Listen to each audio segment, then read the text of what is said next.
evening, everybody. Hope you all are doing well today. Hey, thank you so much for joining us today on Four Good Brothers. Today we actually have the three good brothers because our other brother is out of town on his vacation, Stefan. We hope you are having a wonderful, wonderful time on your vacation. Be safe, and we'll see you next week. So it is us three brothers here today. God did. Yes, he did. My boy Freddie J, Kev, also known as Kevin, and myself, Lavelle. Today. Y'all think they could have got the Kev from Yeah, I know. Ain't too much to do with it. Ain't too much to do with it. I don't appreciate you saying God did. I already told you that. Well, you ain't beat me to the promotion. God did, yes. You doing that. God woke us up this morning. God did. He started us on his way. God did. I don't know about y'all today, but God did it, okay? Just know. God did. Yes, he did. I was talking about the DJ Khaled album. Yes, it is a very good album, by the way. If you have not been able to get it, it's DJ Khaled. God did. It's really good. It's really good. So I like it myself. And also, my album is still out too. So go ahead and check it out. God did it for me, but it's called Keep Your Head Up. Amen. All right. So today, we are going to talk about a big topic that's been in our society for a very, very long time, probably since civilization. You can trace this back to the beginning of time. You can trace it back to the Bible. You can trace it back because it has something to do with the color of your skin. Yes, the color of your skin. So today we are going to be talking about interracial couples, interracial marriages, the whole word of interracial. And today us three are going to talk about it. I believe our producer, Miss Miranda, she might chime in too, so you might hear her voice. You might not see her face, but she'll probably put her picture up. But you will hear her voice on a few things on some of the stuff. So we're just going to talk about a little bit of that today for this episode. So please, once you hear something, make sure you feel free to put something in the comments. If you have a question, we'll make sure to respond to you. And we just want to dissect this. There's no right or wrong answer on this because this has been an issue, like I said, since the beginning of time. But we are going to express what we feel and what we believe with that. So interracial marriage really just recently, and I'm going to say recently, still was actually legal. That was legalized in 1967 with the Supreme Court.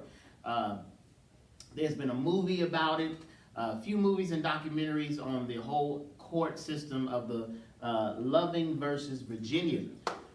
A white man and a black woman who loved each other, wanted to be married. And of course, Virginia, we know, is also in the South.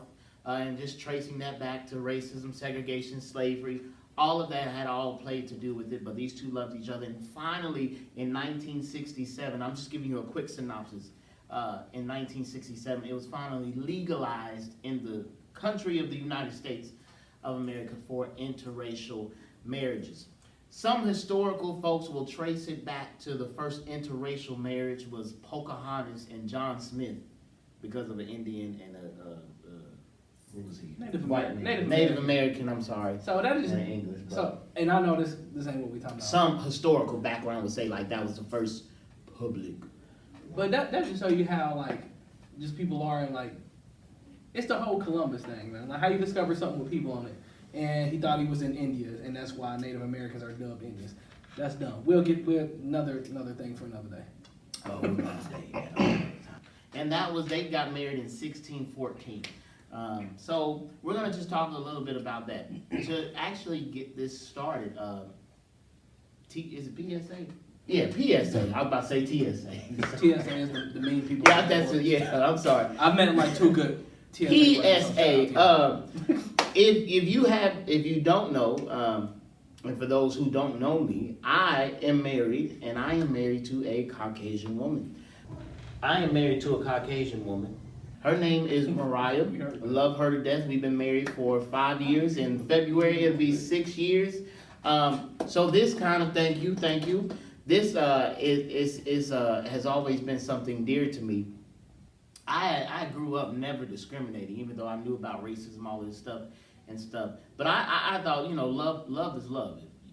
If God blesses you with that and you find that person attractive, X, Y, Z, despite what color she might be, if it's meant to be, it's meant to be.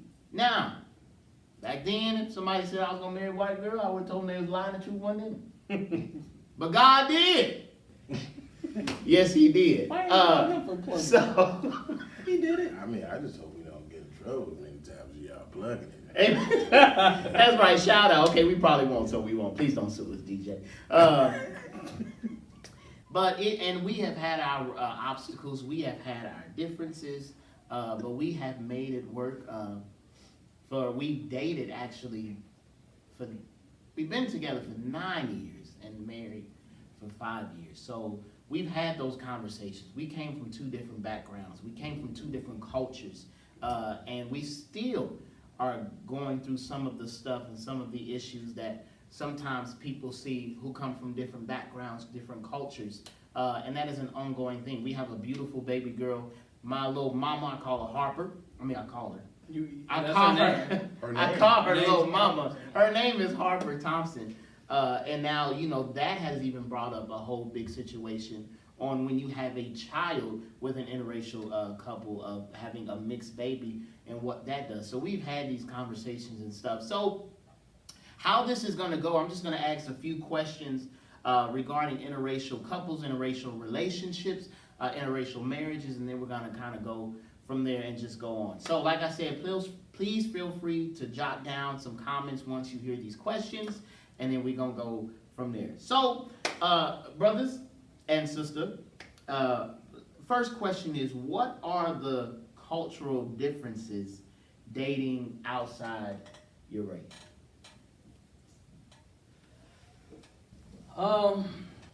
And we can't speak for every culture. Let's say, let me make that very clear. We can't speak for every culture.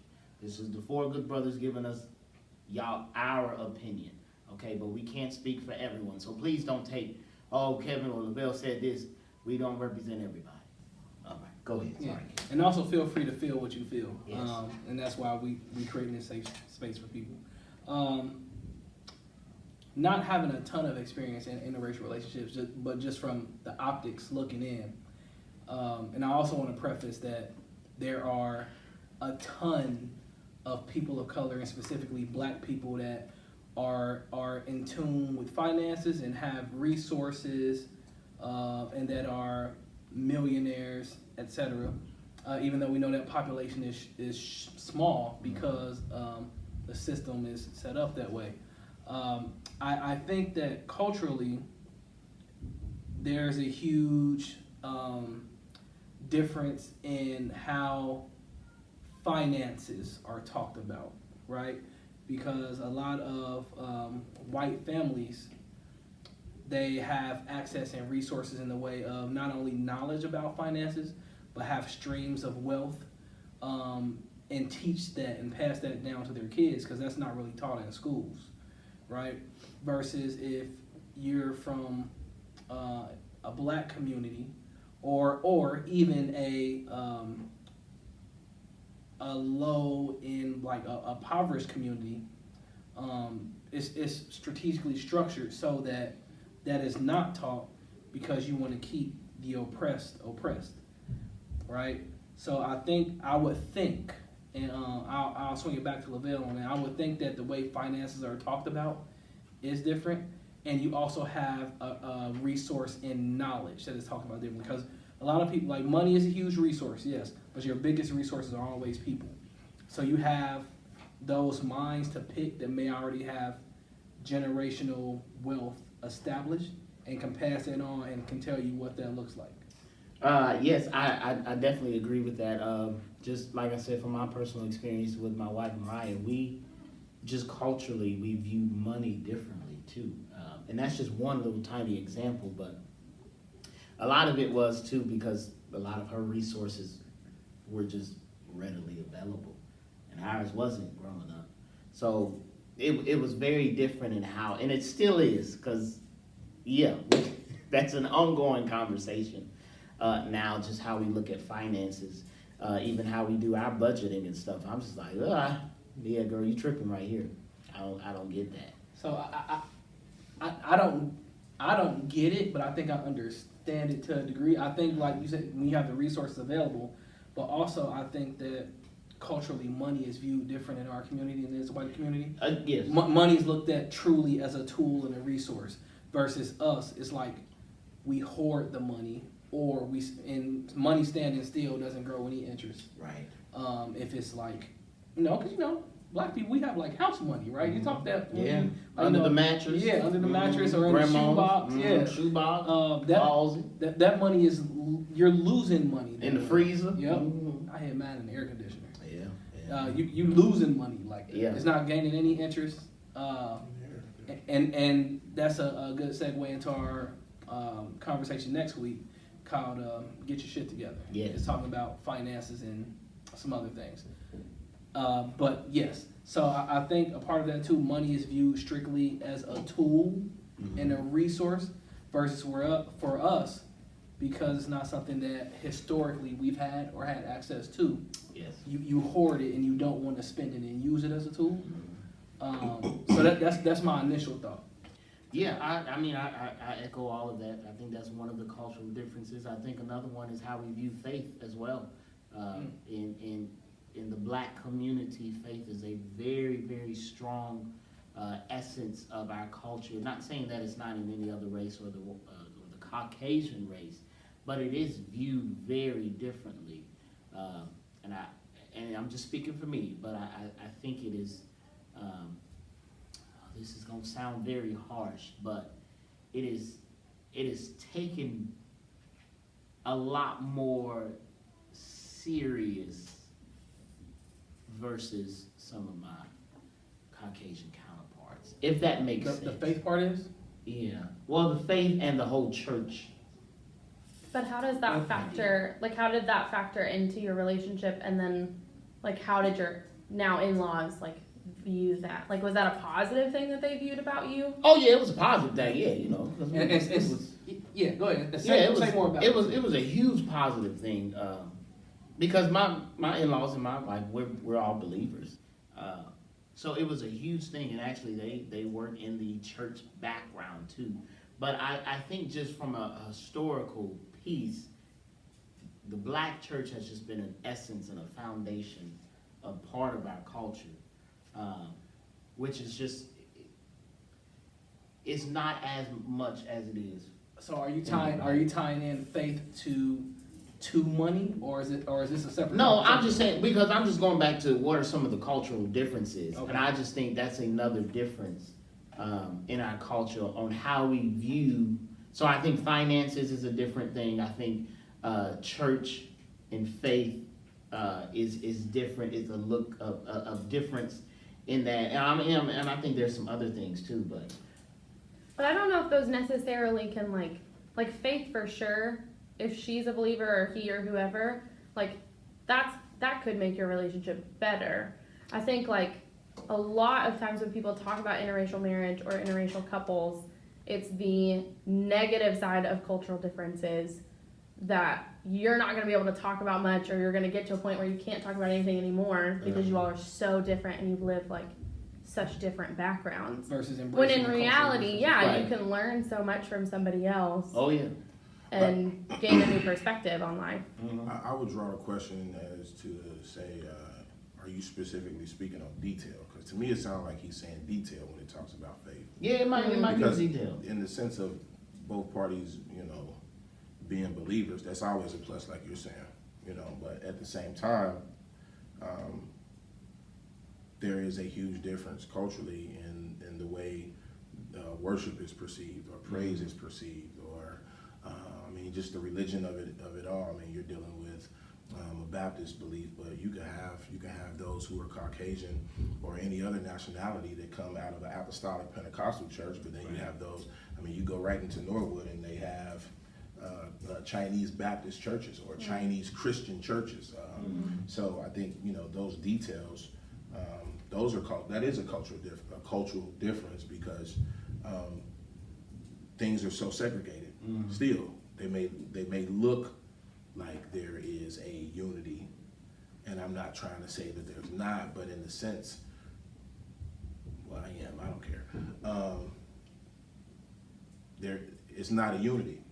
If I can walk into any random community and I can walk into a church and I can see, I'm just giving a fake name. I'm gonna go down here and I'm going over here to Tabernacle of Faith. Yeah, Tabernacle. Sorry if that's a real church. If it is, I'm sorry. I ain't never know. saying there or played there, but I apologize. Tabernacle of Faith. I walk in and I walk into this church and it's a African American church, right? But then I can go around the corner to what seemingly looks like the better side of that community, and now I'm walking into love Christian faith.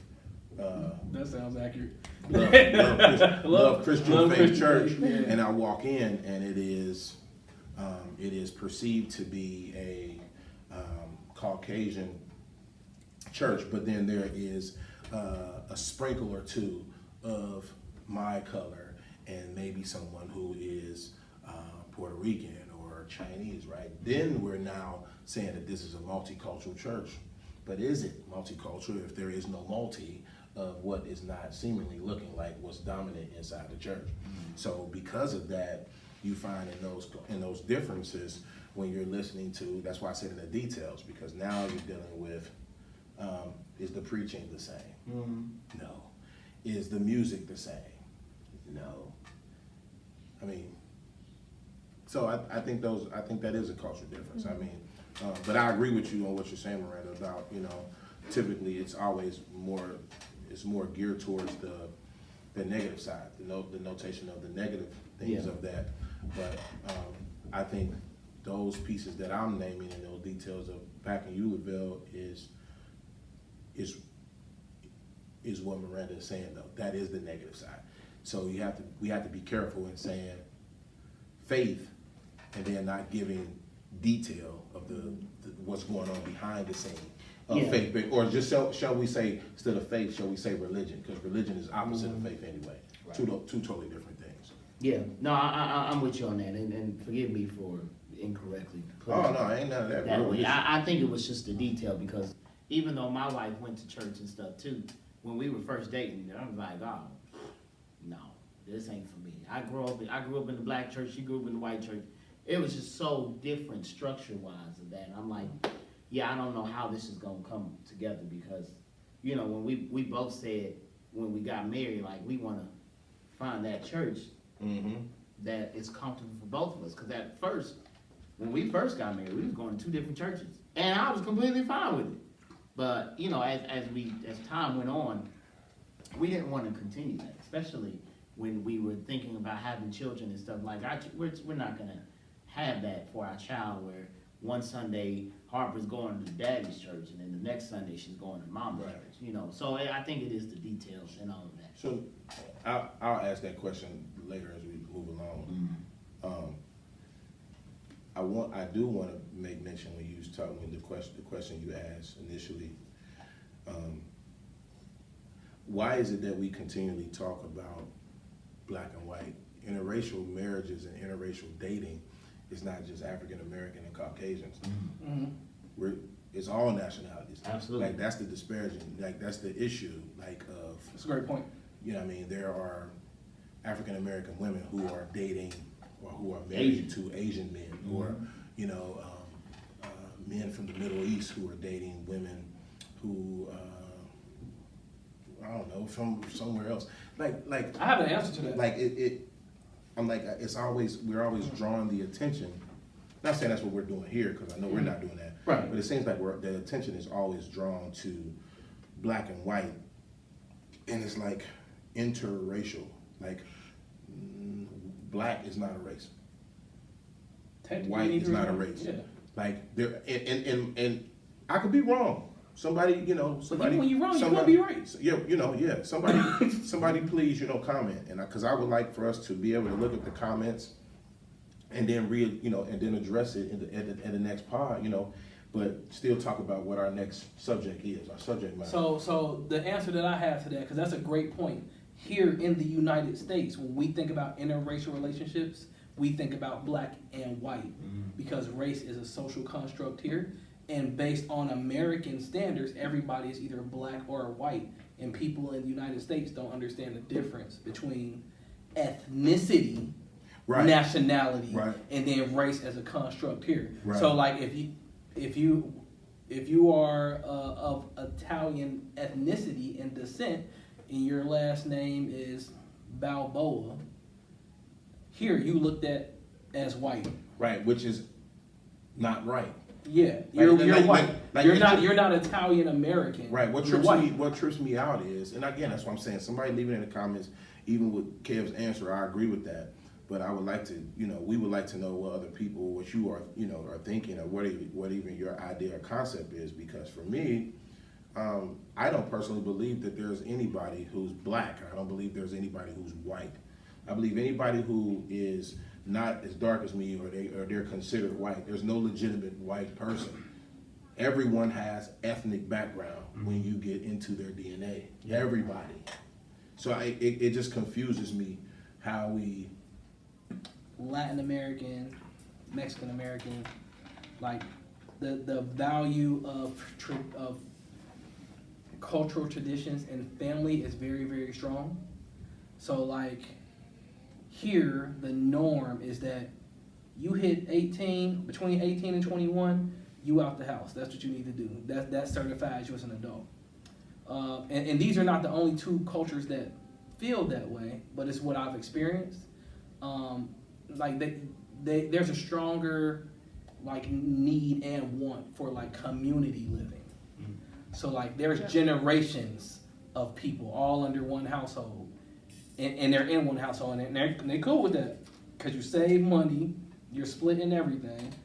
If you look at community living in that way, the reason like it's odd, it should be looked at as odd as to why we don't do it. And I do think that is why black people in the United States grasp onto and identify so strongly with African American culture, because I feel like that's different.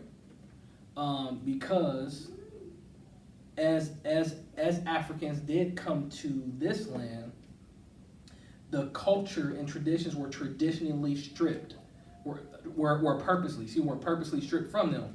So you don't have anything to latch on to, and that was done purposely, including your name, right? So if you ask an African American, a true African American, like someone from Ghana in the United States, from the conversations I've had, they get offended when you call them black, because they are not. They're legitimately African American. And I say that to say that black people in the United States are figuring it out too, because we're trying to create a culture for ourselves in the midst of like the relationship kind of dating pool. Yeah. So, ethnically too, last thing, there's some groups that, ethnic groups that, because they're so rooted in tradition, they won't allow you to date outside of your ethnic. So like, if you date an Italian woman, and that family, like Italians are like, no, we're Italian American. Like we don't identify as white, even though we perceive them that way. Like I had a young lady flat out tell me like, yo, like we can hang out, we can kick it, but you can't meet my family. Because it's a loyalty piece to it as well. Can I say something for you? Go ahead. Because that's what I wanted to comment on Kev's thing, on your response. So, in black households. Well, yeah, let's get there. This probably be good. I feel In black households, you tend to see the reason that they say that they want you to stick with your own race. It is piggybacking off of what you said. It's reason for that. It's because of ancestry.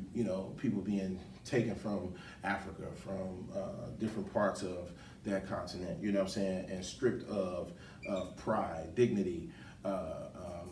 Culture, things that they've established, and then being brought here, and then being sold off, and then those things being brainwashed and being told this is the way of living that you should live. And so what you find is, based on the heart, the strength, the determination of those people. I don't know. Like I said, I'm not that kind of guy. I'm just being honest with you all. So hopefully people who are watching, you'll learn that about me. I don't really care about African Americans. I don't care about Africans. I don't care about Americans. I don't care about black. I don't really care about white. I believe it's all BS personally. I just think people ought to wake up and just live their life the best way they can, understand its differences. But we don't have conversations, so that's why we don't understand these differences. But I say all that to say, you find that because you look at, like you said, Kev, you look at Italian American, I guess, Italians, I guess, I don't know. You may deal with that in religion. You may find that there's a family who is Catholic. They don't want their daughter. They don't want their daughter or their son to marry outside of their religious unless base. they're converting. Right. You see what I'm saying? You find that even with those men or women who are African American descent or black, whatever you want to say, brown, whatever. They're Muslim or they, Islam, or however we want to verbalize that. Understanding that you want to say the right things, and forgive me if I'm not, but they don't want you to be outside of that religious base. But when you're dealing with a African American or a black person or household, the reason that they're saying that is because we've been stripped from what we initially came from. So therefore, we're the concept is to hold on to what little we do know about ourselves, because we go into our public school systems and the only freaking thing we talk about is Martin Luther King, and we talk about the damn happy birthday song for Martin Luther King. Mm-hmm. Like we having Black History Month. Also, how offensive is it that Black History is a month? Yeah, you know what I'm saying? So when you get all those things circulating, this is why in a black household, you will hear, I mean, just being honest, God rest her soul, my stepmother, I miss her dearly. She told me and my brothers, don't bring a white girl in this house. How many aunties and grand? Right. But I would tell you though, if you met my stepmom, I don't like saying that word, but I'm verbalizing so everybody knows what I'm talking about. If you met mom, way before she passed, her outlook on things changed, because my brother, my middle brother, I'm saying his name, I can say my brother's name, Fred, he's Freddie too, Fred. But, my sister-in-law, whom I love, Echo, she's one of the greatest people I've ever met in my life. When my stepmom passed, she stepped right in and she filled in that void for our entire family. She was there to help my sister. You know what I'm saying? My sister had her own struggles with my mother passing. So Echo stepped in, you know what I'm saying? And, I had to deal with her as well as my sister. And they've been the backbone of our family, you know what I'm saying? Of my dad's immediate, his children, his grandchildren. And Echo is white. But when I see my sister, when I talk to her, I can physically see that she's not my color. But none of that matters, because she holds our family down. Mm-hmm. She protects us. She cares about everybody. We have family dinners, and you wouldn't be able to tell, the macaroni and cheese is different. Cause it don't matter, because she's been around. Now we didn't took it too damn far. I'm just saying. Don't mac and cheese is different. Just saying, the issues in that is that we draw too much emphasis on this color barrier, which is the biggest bunch of shit that I've ever experienced in my life on so many levels, not realizing that a person, when I brought up mac and cheese for that reason, if I marry a Caucasian woman, right? The proper thing is to say Caucasian instead of white. Mm-hmm. But if I marry a Caucasian woman and my mother loves her, and my grandmother loves her, and she's around my family, and she wants to learn how to cook this particular dish, and the way she normally does it is not the way my family does it. But she's like, oh, well, I like that. Hey, mom, can you show me? Mm-hmm. And she learns. So now we've removed mac and cheese out of the way, right? But the issue is, the barrier is that she's white. But if I'm gonna be ignorant about it, because we hear these type things, when the lights go out, everybody's saying color. The reality is, I'm just calling a spade a spade. We don't look at those things, man. Yeah. And, that's what I'm saying. And I'm not trying to go this way. We a land of immigrants, though. Yeah. Ain't nobody from here. Ain't no. That's what I'm saying. Nobody from There is no such thing as a Caucasian person. Every person, Eastern European. everybody has some kind of ethnic background in their DNA, in their bloodline. It's It's the labels that ruins things. exactly. And that goes into a whole other thing Exactly. of power, of Yeah. greed, and position Right. of those people who labeled what we now call history to what it is today. Yeah. The labelization, even though your butt came over from England. Yeah, Right. yeah, no. So, but I get that, and I think just going on to that, which leads way into the next question is, I think just because of history and what those labels and those people in that position and the power that they had, or the authority, or the manipulation, whatever you want to call it, has put us in this mindset of looking at color before anything else today. Because I had that same saying, don't you bring no white girl into the house. You know, now my wife wasn't able to see my mother because she passed away before we even got together. But I still heard that. But I think also as time went on, their perspectives changed to see that they're hard. And I do think some of it comes from some of our aunts and grandmothers. They lived in a time where absolutely not. Yeah. Where if you tried, you get killed, or they saw people. But that was all the that reason kind of behind it, though. Exactly. And it was justified. It was understood. Yes. You see what I'm saying? But as time evolved, Correct. we still dealing with past crime, like the trauma. It's That's what I'm trauma. saying. Like we got But then- PTSD over stuff Exactly. that we wouldn't even in though. Yes, but I would say, and this is a whole nother thing for a whole nother time, but I would say it's almost the hereditary traumas, or the generational traumas that come with, even without knowing. Like, if somebody's diabetic and they say, you couldn't avoid this because it was genetic. It's some things like that in the trauma of, okay, yes, we might not live in a super time like our aunts and grandmothers did back then, but now it's still trauma because it's still enforced in some areas, like the police department. And, you know, that's a whole nother thing. But, so that leads to the next question of, is it damaging to the culture or your personal life to date or marry someone outside of your race? I personally don't think that it's damaging. I personally think that it is it's a positive to the culture. And I know we're talking about dating, but I would veer off just a little bit to even give the example of, I mean, we were joking about, God did, and we're talking about DJ Khaled, right? Okay. He's clearly not an African American man, right? So the concept of him being a part of hip hop, right, is totally asinine.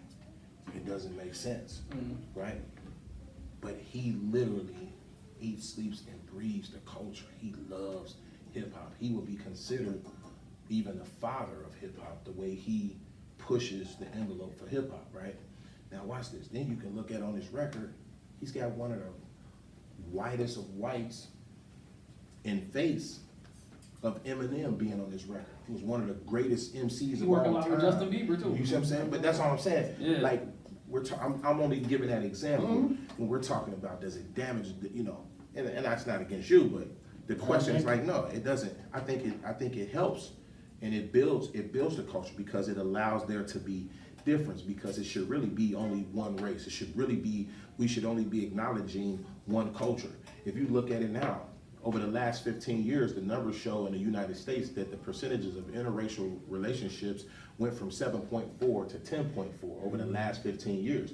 That number should be bigger, but it's probably not showing that it's bigger than that, only because there are so many people, they're hiding in the closet as if it's a sexuality thing for them. They're hiding the fact that they are, because you got a lot of men, or you've got a lot of women. You could take a Caucasian woman right now who is married to a black man or a Chinese man, whatever, right? That's not her race.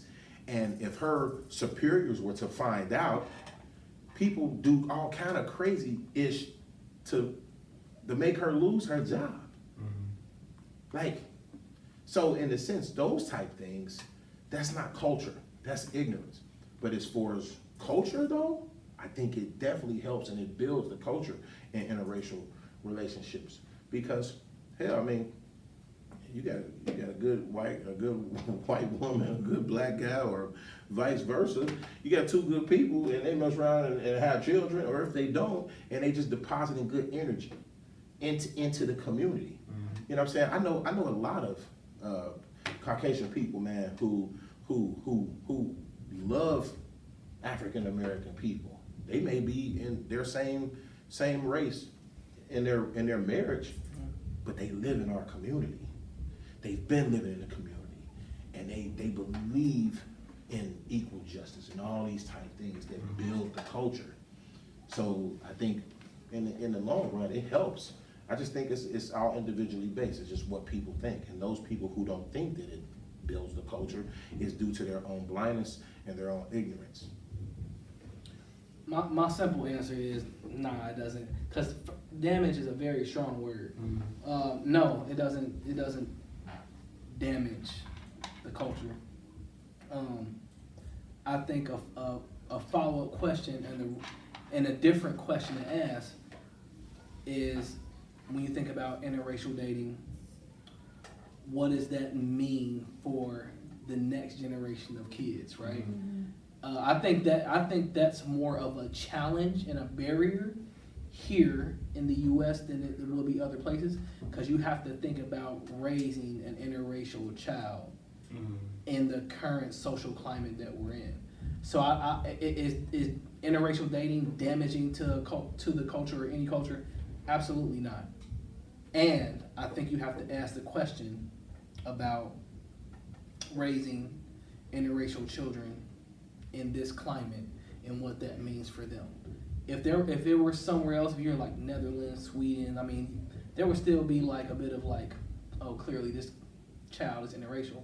But here, you're labeled as so many other things, and then assimilation happens. And who do you want to assimilate? How do you want to identify? Yeah. And then there's like, then you start getting into like mental health diagnosis where you have an identity crisis because you don't know which community you want to identify with and how you're labeled in schools. Yeah. And even large organizations that do research very well, when you have like black, white, other, biracial is an option, but biracial in what ethnic groups? Because then what they do is they take the biracial group, and you lump, based on what you want from the study, you lump them into black or white situations. So like, oh, this group has lower test scores. I know you marked yourself as biracial. I want to put you with the black group. Right. And that looks different. Those type of experiences, I would say, and I know this can be a conversation, and I'm sure there will be some pushback. In the climate that we're in right now, I would say it's probably tougher to be an interracial child than it is a black kid. Because the struggle for size and who you want to identify with, you're ostracized by both sides. When you're in a black community, especially like 3-4 generations back, you're like, oh, you know who the enemy is. When you're interracial, it's like you catching it from both sides. Yeah, I mean, you are catching it from both sides. I mean, I have interracial. I know you got something on that, bro. You like cousins. Something I got mixed cousins, and they have often tended to one side versus the other. And man, something else that can be a topic that we don't have time for today, and I want Fred and Miranda to have something. What I will be curious to what the black experience looks like for an interracial kid or interracial person, because I again, that's different. You do get it from both sides. Miranda, go ahead and we'll get Fred. Well, because I just have a clarifying question. Is it from schools? Is it from like dad's gonna take you to his side of the family, and so you're only gonna experience that side of the family, and you don't get to see mom's side, or vice versa. The same system, all the same systems that are meant to oppress, you get both sides of it, right? So like you're not white enough for the white kids, but you're also not black enough for the black kids. But then there's one side of the family, if you go just a couple generations back, because I think people forget how young our country is and how recently, like, slavery ended. You know what I'm saying? Like, you have your great grandmother on either side could be like, that boy can't come in here. Yep, experience that. You know what I'm saying? So you catching hell on both sides. Yeah. On top of systems that are categorizing you incorrectly, and you're think about being a biracial teenager. You trying to figure out who you are and how people are trying to make that challenging for you, and we are in a climate where that's very challenging. But also the youth that are coming up now, just Gen Z, are some of the biggest social justice advocates that we've had in a long time. Which is changing. So I would encourage them to keep that going. Yes, because then Fred, I'm gonna get you. There was. Let me just pull it up real quick. National Geographic came out with a statistic, and I believe I want to get this right for purposes, but I believe they said by 2050. Oh, trust me, somebody online to fact check you. I believe it's by 2050. White won't be the dominant race anymore. It'll be a melting pot like we've been taught in schools. Of that. Why did you say it like that? Because it was never a melting pot. It was inaccurate, and it's going to continue to be inaccurate. It's more like a salad. There you go. But so I believe it's by 2050, and I'll double check. But so and I do agree with Kevin about this Gen Z. This Gen Z is like, hey, we're not on that other stuff. So it is changing the way people think. And I am very curious of these next generations, of my daughter's generation, on how that's going to be perceived and looked at from there. Go on, Fred. I got thrown off a little bit. I was gonna say, when you talk about, when you say, Kev, that that child may not be good enough for this side, you're not white enough for this, the child may not be good enough or for whatever side. ethnic group that is. Right, I'm with you on that. Where I personally, and I don't want to sound like I'm going off topic, but where I draw the issue is that we're not you, but no, and if it is, that's okay. No, yeah. But our world, our country looks at that, but then they don't. We also don't investigate or take a deeper dive into our own personal sides. So meaning, forget it being a mixed child it is an interracial child, mixed child, right? Or biracial, yeah. Right? Hell, I went to a Catholic school in my adolescent years. I went to St. Mark Catholic right over in Evanston, right around the corner from my granny's house. I went to Catholic school, was at but I went to a Baptist church. To some of my friends, I was white because I went to a private school. So I wasn't black enough. You get what I'm saying? But yeah, I just get it. So because even adults get it. That's what I'm saying. So for me, you can only imagine what a child feels like. Absolutely. When a child goes to a public school or a private school. This is why you're starting to find a lot of children are being homeschooled now, just for that disparaging facts that this kid is being hit with all kind of crap when they go to school. The kid could be a stud athlete. 9 times out of 10, you don't even get past with that. Back in the day, you could get past with, well, he or she's a stud athlete. She's a good swimmer. You even look at those kind of things. Even with how when interracial couples have children, and you got this biracial child, and the child is growing up. I've seen over the years where these children have been kind of directed in what sport they should be a part of because it suits them more based on what parent? Like, man, you got a good backhand. You should be a tennis player. Mm-hmm.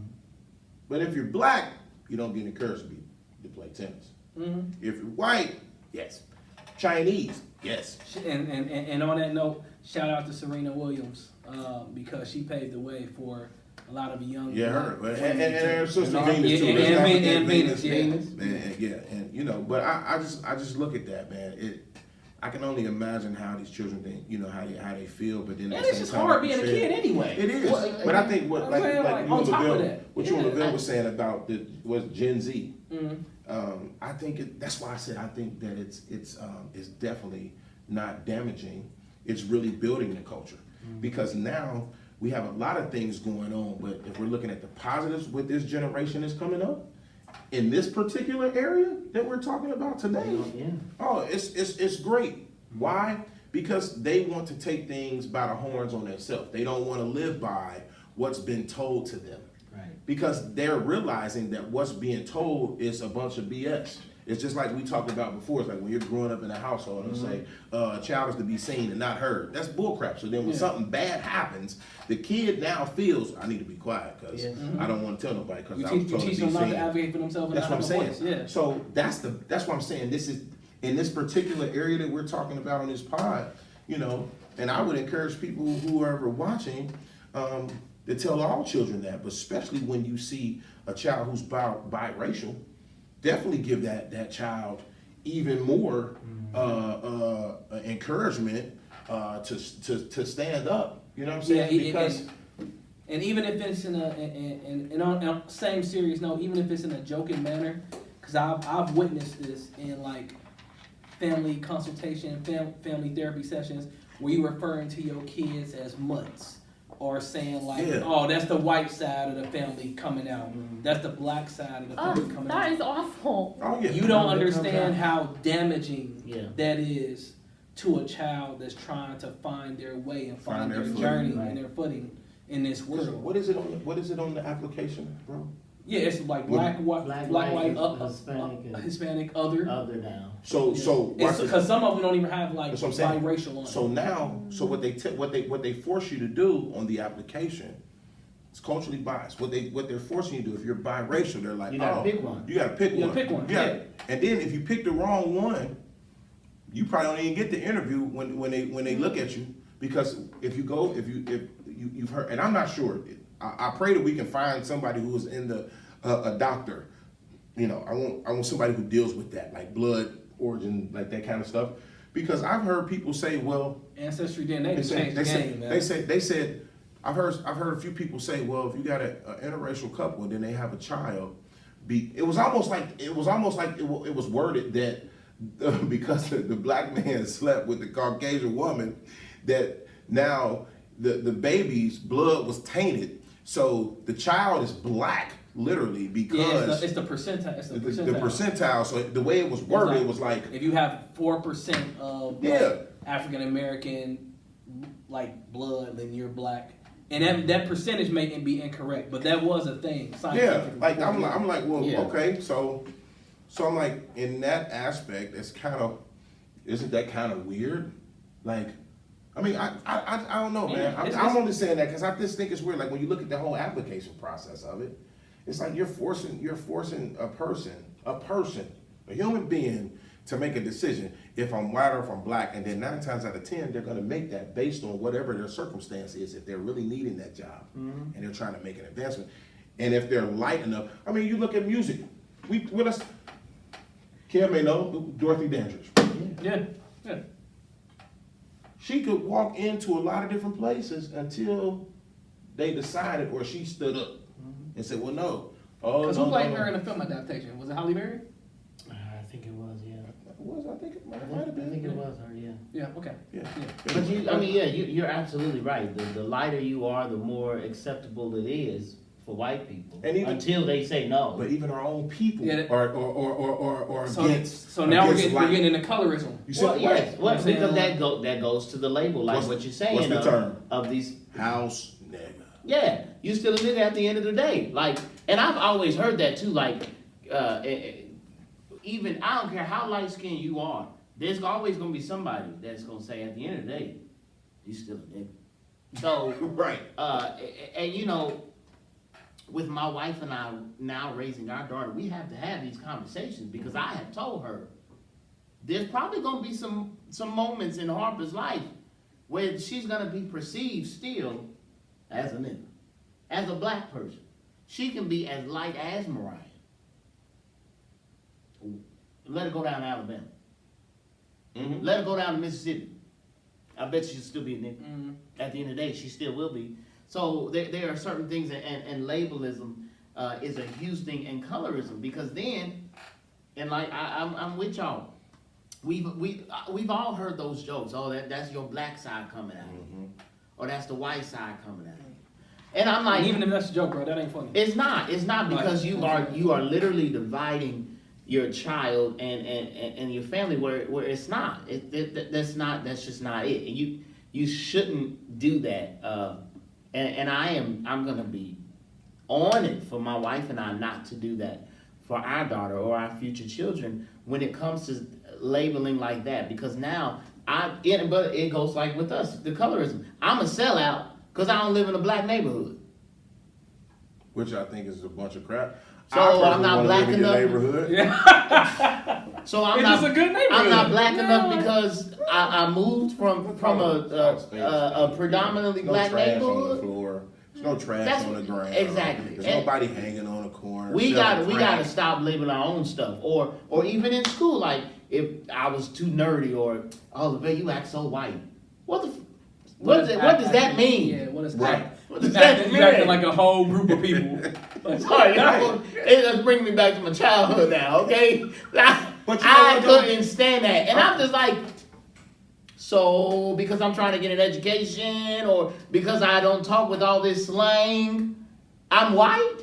Y'all got to stop with that baloney, okay? Baloney is the silent G. I don't know if you got a T. Were, Yeah, I know. were you in a really like diverse high school? I was in a black public school. Okay, because I think that because I grew up in a very diverse bused school system, so I went to school with all kinds of different people from all kinds of different backgrounds, and I think that's one thing that I've noticed about like kids who have grown up in Cincinnati is they haven't seen a lot of different backgrounds or cultures or anything because of the districts. Do you feel that way as somebody as three people who grew up in Cincinnati? Or in an area that's district? I'm not gonna say that's on district, because that looks different. And it looks different, in my opinion, in Ohio versus Kentucky. Ohio has one of the biggest, has one of the most per state largest number of districts in the country. Yes, It's but like 647 districts, something crazy. I don't think it's more of a district thing. I think it's more of a lack of resources versus a district, because even though I went to a predominantly public school, I mean the district, I can't speak now because I'm just not in the CPS district, but back then they did heavily push for like field trips and XYZ where you did see different a very diversified group. But I think it's just more of a lack of resources and finances available to where most of these children weren't even able to step outside of their neighborhoods, let alone Cincinnati, just because of the lack of the resources. But Kevin, I think you can elaborate. What school did you go to? I just want to ask. I went to Roberts Pardee Academy for elementary, from kindergarten all the way to 8th grade, and then I went to Dater High School. A lot of people like, Dater, where's that? Dater was right behind Western Hills, West High.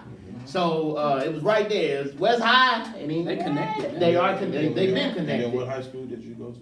Dater. That was it. I just went to Dater. Oh, I keep forgetting your Yeah, age.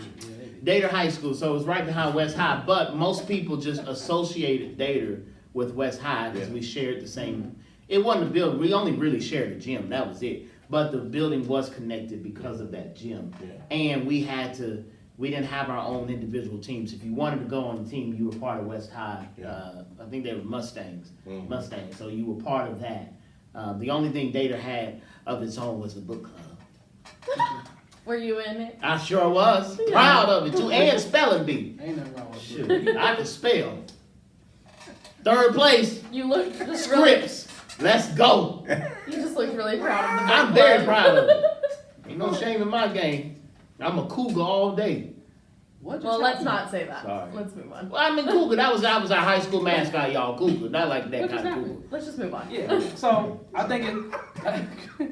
So to the original question, I think that, and I'll try to make this right to the point and articulate it well.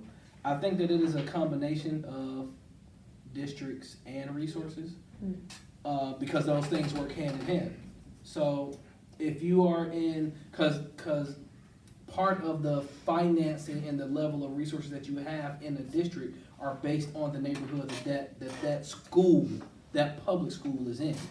So if you are in a lower income neighborhood, you're likely to have less resources because part of what pays for the resources is the taxes from that community, right? So if you go to another school that is still deemed public, but it's in a more, what we would deem prestigious or a more affluent neighborhood, you have more resources.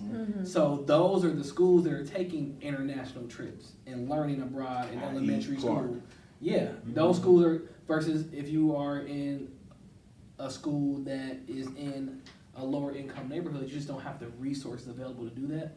So I think it's a combination of both things. And I think it's also cultural too, about how we look at travel and the fear of traveling internationally. Because Bailey's 8, soon to be 9, the goal is to have her start to travel internationally this year. Because if you think about like most like other groups, but specifically white people or white families in the United States, you always meet that one kid that has like, oh yeah, every year for my birthday we go to Italy since I've been 13. So you have that experience abroad, in an international experience where you experience other cultures and you're not pigeonholed into, like LaBelle and I, as well as Fred, have worked in communities where kids have never left those communities before. Yeah. And when you expose them to something new, it's so foreign. But once you get them to do it, it's like there is more to what I see. It's either a big benefit or it's very detrimental.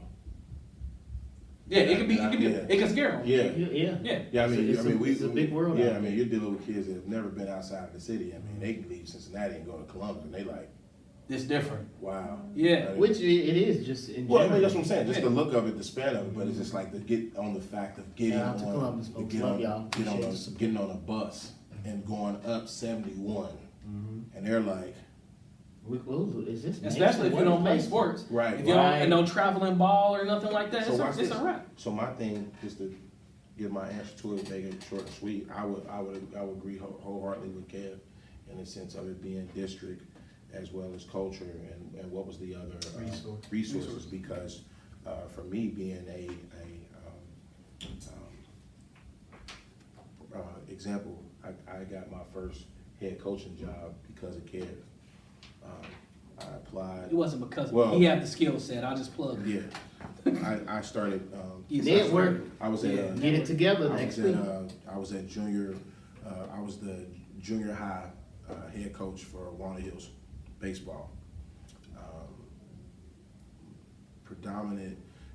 Walnut Hills is a public school, but it's also you have to test in, so it's kind of on that thing of what Kev first is through saying. third in the country. Yeah. They test So what Kev is saying, it's on the public school scale, but it is in academics is a prestigious school, so you have to test in. So not everyone can get in unless they test and pass to get in. So I get there, and Walnut is pretty much a 50-50, would you say? For It's pretty diverse. So my team is diverse, right? Yeah. Now, move forward, I go to another school, I end up going over to Clark Montessori, which is over here off of the, what's that word? Observatory. Observatory. I'm about to say Abu Dhabi. I couldn't think of the word. The street But, observatory. Yeah, It's in Hyde Park. But it's in Hyde Park, you know.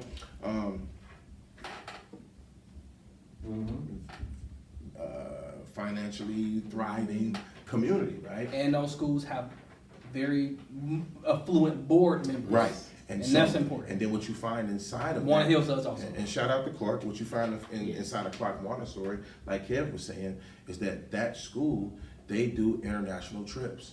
Even with their seniors, there is a particular time, and even if I think before you get to a senior, I had players that was on my team where they had a particular trip where it was like a science trip, but they was like taking these kids to the Bahamas and taking them out to the Caribbean islands and even further, and this is strictly for study, but they're enjoying all this stuff, but they're studying, bio, these biochemist kind of vibes and marine biology vibes and all these kind of things.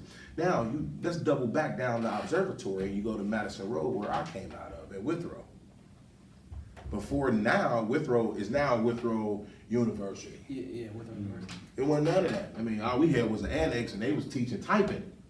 You know what I'm saying? Like, and you find that in those cultures of dealing with those schools, man, certain things are pushed because of the resources. So because Withrow is considered, even though Withrow is in Hyde Park, it's just on the borderline of O'Brienville, Hyde Park. Evanston's out of the back door. And districts will also they'll redistrict you or redefine your neighborhood based on how the school performs.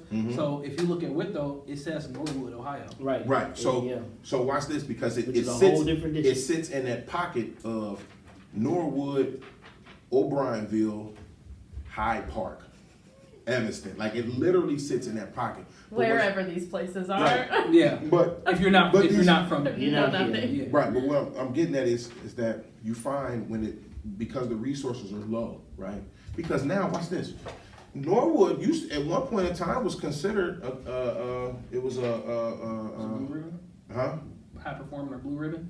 I'm talking about as far as the nationality, like the race. All white. Yeah, all white community. It's still mostly. Yeah, it's still, but now it's integrated because there's more people of color and other ethnic backgrounds inside of that, right? So you find that Norwood is actually a public school, but Norwood is not a CPS school, it's just a public school. So the resources for Norwood is even minimal because it's a public school. And that's when you start to find out how these schools do things, where they push children. We don't push the academic, but we're gonna push you because you're a good athlete. Absolutely. So we're gonna push you to do that. You gotta go where the money goes. That's what I'm saying. So with all those type things, and then watch this. Now it's getting to the point where, and I know we're dealing with interracial stuff, but now it's at the point now where they're not even pushing it for any child, whether it's white, black, it don't matter, based on what your skill set is on performance in academics or athletics. They're not even doing that. What they're doing is that if we can get one kid out of this school, now we've got other communities or other schools in other districts that are illegally trying to pull that kid from that district.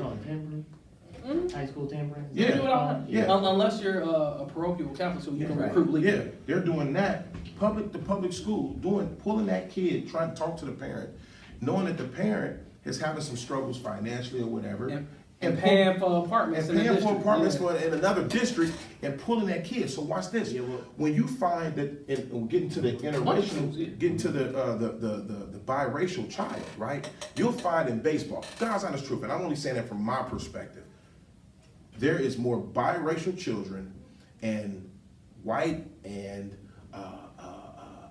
Hispanic in baseball than African Americans.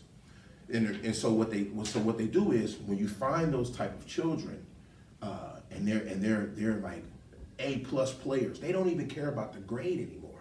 It's just an A+ player. Like, this kid can be somebody.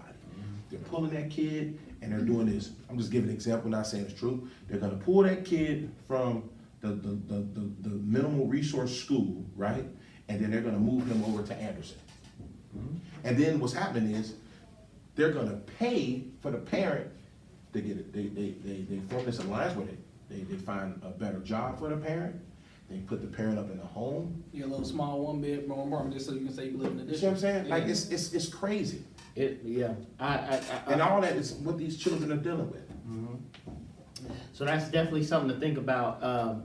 This is an ongoing conversation, and we can say so much more. We had a few more questions, but we do not have the time for that. So we will come back to this at a later discussion. Maybe next season, to kind of just keep this conversation going on, especially Maybe next week I got stuff to say. Yeah.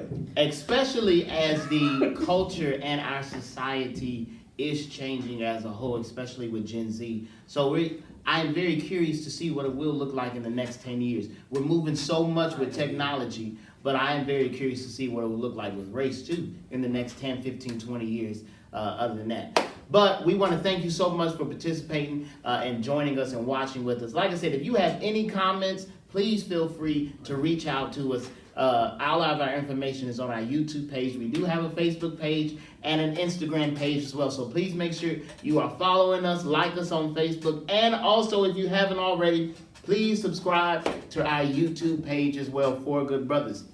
Next week, I'm going to have Kevin say the topic, but next week we are talking about what? Get your shit together. Get it together, okay? As Vivica A. Fox said on Two Can Play that game, get it together. That's one of my favorite movies. I love her. We gonna get it She don't together, look the okay? same. She Yeah, don't, don't not do it, anymore. sir. Don't do it. She Don't don't. do it. Bless her heart. Don't Bless do her it. heart. We're not But talking about that. we gonna talk about get it together, and what that means is, do you have your stuff together? One, when you die, do you have life insurance? Do you have all of your documents in a row? Do you have some of the stuff? Because one of the biggest things, especially in our culture of African Americans, is if you don't have life insurance, you got a fish fry, we got a GoFundMe, and we got everything just to bury you, and then you didn't leave anything else. Mm-hmm. This is something that is a cultural difference, as we talked about in the earlier today, about finances and stuff. Do you have your stuff in order? Do you have these things and these things lined up? So this is some of the stuff that we're going to talk about next week about getting it done, okay? Don't wait, because tomorrow's not promised to any of us. And if you have family or if you have some baggage or stuff, there are resources, and we're going to talk about all of that next week to get this stuff done and get it together, because we need to grow as a community, as a people, as a human race, to make sure that we are lining up for our children's children and our children's children's children. Yeah, and just to piggyback off that and then and wrap it up too, unless Fred has final thoughts, you talk about like tomorrow not being promised and needing to have things left for your family. Even from a scientific standpoint, people really have to appreciate how perfectly your body has to function for you to wake up every day. Mm-hmm. And I think it's something to be said about that. Even if you're not a spiritual person, your body has to do so many things for you to wake up every day. And don't take that for granted. So yes, do things to provide and leave happy. Amen. You're going to make me preach, but we don't have the time for that. Hey, God bless you. We thank you so much for joining us today. Once again, stay tuned for next week. Get it done. Get it together. Get your stuff done. All right. God bless from Fred, Kevin, and myself, Lavelle. Thank you. Stefan, we'll see you next week. He'll be joining us on that topic as well. God bless y'all. Have a great day. Like and subscribe.